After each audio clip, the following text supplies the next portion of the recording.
আসসালামু আলাইকুম। আমার হাতে এই মুহূর্তে যে মোবাইলটি দেখতে পাচ্ছেন এটা হচ্ছে স্যামসাং A20s একটা মোবাইল।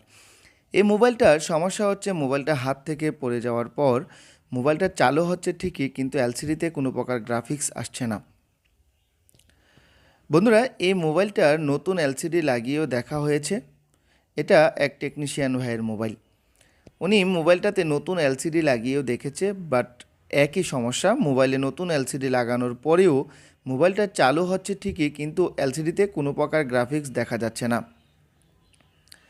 তো এই মোবাইলটা এ পর্যন্ত আমি পরীক্ষা নিরীক্ষা করেছি, এখানে এলসিডি কানেক্টরের মধ্যে কিছু লাইন মিসিং আছে। তারপরেও আপনাদেরকে আমি স্টেপ বাই স্টেপ কিছু দেখানোর চেষ্টা করছি। লক্ষ্য করুন, আমি ফার্স্ট টাইমে চেক করব আমাদের এই মোবাইলের ব্যাটারিতে চার্জ কতটুকু আছে। এখানে 3.73 পর্যন্ত ব্যাটারিতে চার্জ আছে, যেখানে একটি অ্যান্ড্রয়েড মোবাইল 3.70 পর্যন্ত ভোল্টেজের দরকার হয় চালু হওয়ার জন্য। তাহলে বুঝতেই পারছেন আমাদের এই মোবাইলটা চালু হওয়ার জন্য যতটুকু ভোল্টেজের প্রয়োজন এই মোবাইলের ব্যাটারিতে ততটুকু ভোল্টেজ রয়েছে। মোবাইলটা চালুও হচ্ছে, আর পাওয়ার সাপ্লাইয়ের মাধ্যমে চালু করতে গেলে এই মোবাইলগুলো বেশিরভাগ ক্ষেত্রে চালু হয় না। তো আমি আপনাদেরকে এই মোবাইলটা চার্জে লাগিয়ে দেখানোর চেষ্টা করব।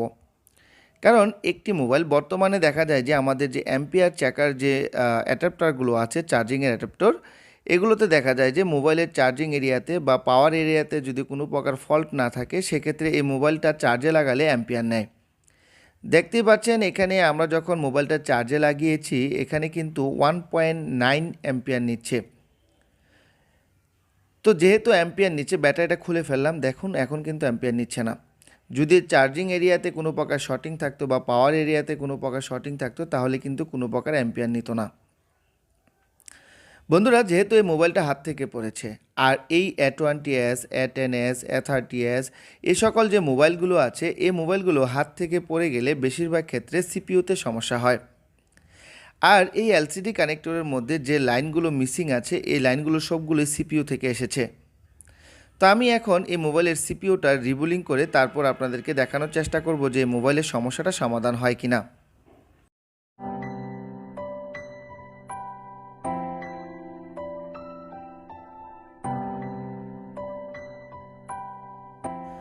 বন্ধুরা, এই মোবাইলগুলোর সিপিইউ উঠাতে গিয়ে আমাদের কিছু সাবধানতা অবলম্বন করতে হবে। আর অবশ্যই আইসি ওঠানোর আগে স্টিলের প্যানেলগুলো খুলতে হবে সাবধানতার সাথে। আজকের এই ভিডিওতে একটি পেস্টিং আইসি ওঠানোর আগে, অর্থাৎ এই স্যামসাং মোবাইলের যে সিপিইউগুলো আছে এগুলো ওঠানোর আগে কি কি সাবধানতা অবলম্বন করতে হবে এই বিষয় নিয়ে বিস্তারিত আলোচনা করার চেষ্টা করব।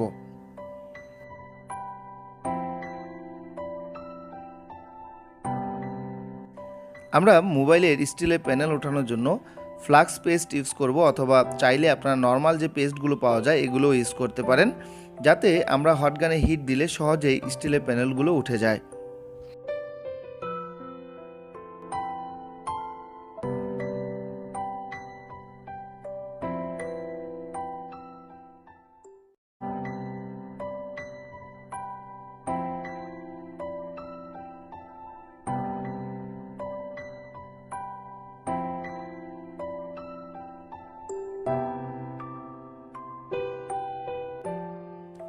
বন্ধুরা, আমরা স্টিলের প্যানেলটা উঠিয়ে নিলাম।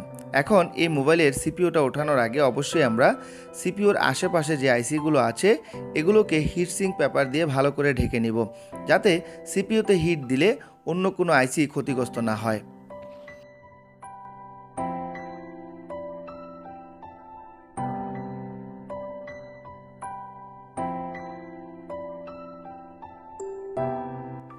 আমরা হিটসিঙ্ক পেপার দিয়ে সিপিইউর চারদিকে ভালো করে ঢেকে নিলাম, যাতে অন্য কোনো অংশ এই সিপিইউ হিট দেওয়ার কারণে ক্ষতিগ্রস্ত না হয়। এখন আমরা সরাসরি চলে যাব মাইক্রোস্কোপে। এখানে আইসিটা ওঠানোর আগে অবশ্যই আইসির চারপাশে যে পেস্টগুলো দেখতে পাচ্ছেন, ব্ল্যাক পেস্ট, এই পেস্টগুলো টুইজারের মাধ্যমে সাবধানতার সাথে পরিষ্কার করে নিব, অথবা চাইলে আননাইফও ইউজ করতে পারেন। আর এই পেস্টিংগুলো পরিষ্কার করার জন্য আমরা হটগানের হিটটা রাখবো 220 থেকে 250-র মধ্যে।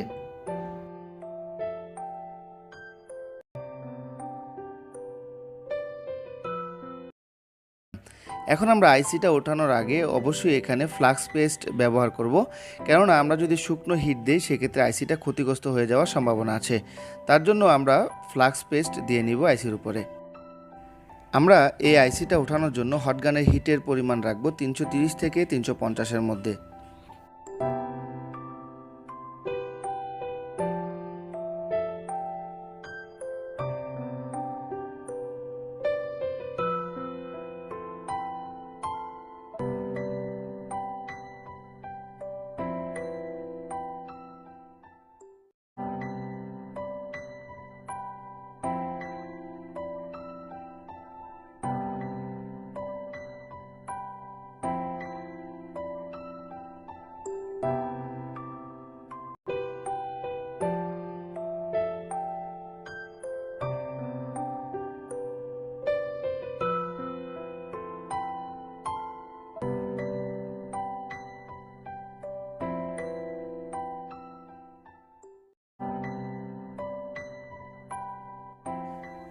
আমরা আইসিটা ওঠানোর পর লক্ষ্য করে দেখুন এখানে কিন্তু অনেক পরিমাণে পেস্ট দেখা যাচ্ছে।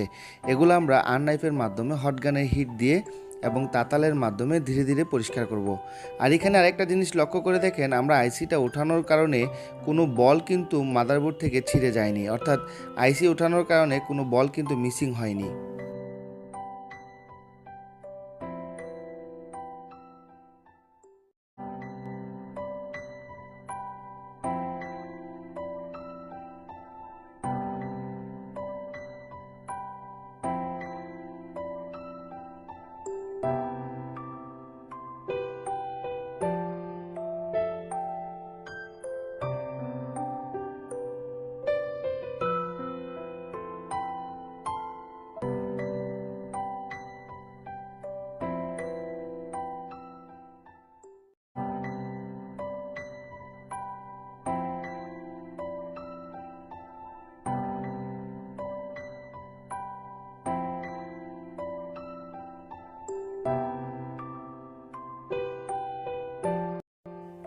আমাদের এই মোবাইল সার্কিটটাকে ভালোভাবে ক্লিন করে নিলাম।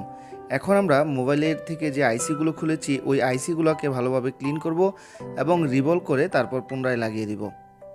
আর এখানে লাইনগুলো অক্ষত আছে কিনা, কোনো লাইন শর্টিং হয়ে গেছে কিনা সেটাও আমরা চেক করে নিলাম।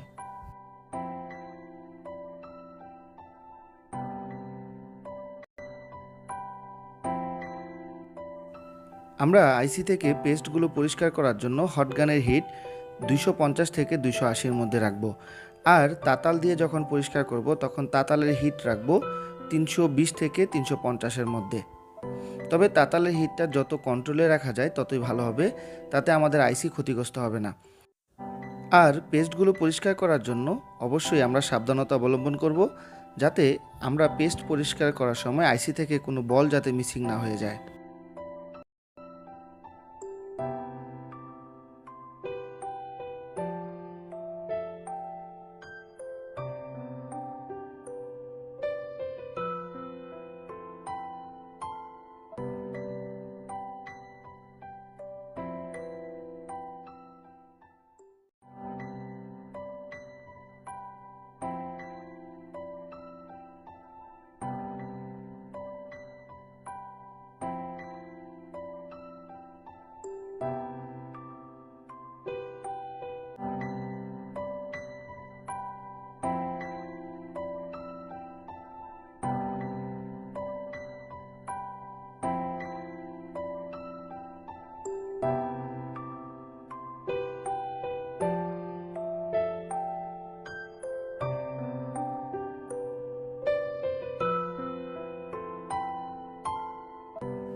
এখন আমাদের মোবাইলে আইসি লাগানোর পালা।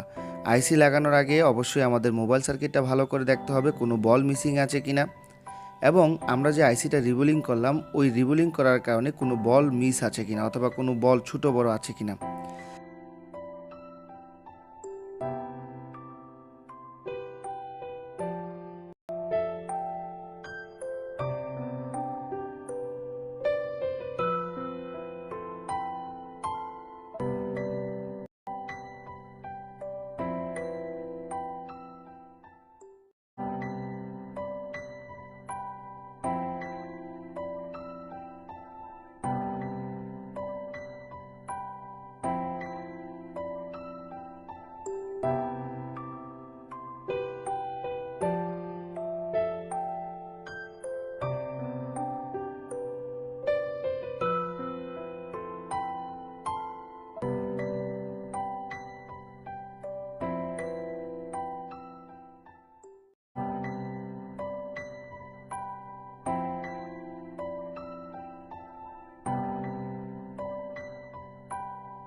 বন্ধুরা, আমরা মোবাইলটা চালু করছি, লক্ষ্য করে দেখুন আলহামদুলিল্লাহ আমাদের মোবাইলে যে সমস্যাটা ছিল ওই সমস্যাটা কিন্তু সমাধান হয়ে গেছে।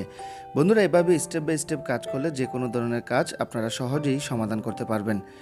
বন্ধুরা, আমি প্রতিনিয়ত চেষ্টা করি প্রত্যেকটা কাজ স্টেপ বাই স্টেপ আলোচনা করে ভিডিও দেওয়ার জন্য। আমাদের এই মোবাইল রিপেয়ার হসপিটাল বিডির ইউটিউব চ্যানেলের ভিডিওগুলো দেখে যদি আপনাদের ভালো লেগে থাকে অবশ্যই আমাদের ইউটিউব চ্যানেলটা সাবস্ক্রাইব করে দিবেন এবং পাশে থাকা বেল আইকনে ক্লিক করে দিবেন যাতে আমাদের দেওয়া নতুন নতুন ভিডিওগুলোর নোটিফিকেশন পৌঁছে যায় সবার আগে আপনাদের কাছে। এবং যারা আমাদের এই ভিডিওগুলো ফেসবুক পেজে দেখছেন অবশ্যই আমাদের ফেসবুক পেজটা ফলো করে দিবেন। বন্ধুরা, আজ আর নয়, কথা হবে আপনাদের সামনে নেক্সট কোনো ভিডিওতে। সে পর্যন্ত সুস্থ থাকবেন, ভালো থাকবেন। আসসালামু আলাইকুম ওয়া রাহমাতুল্লাহি ওয়া বারাকাতুহু।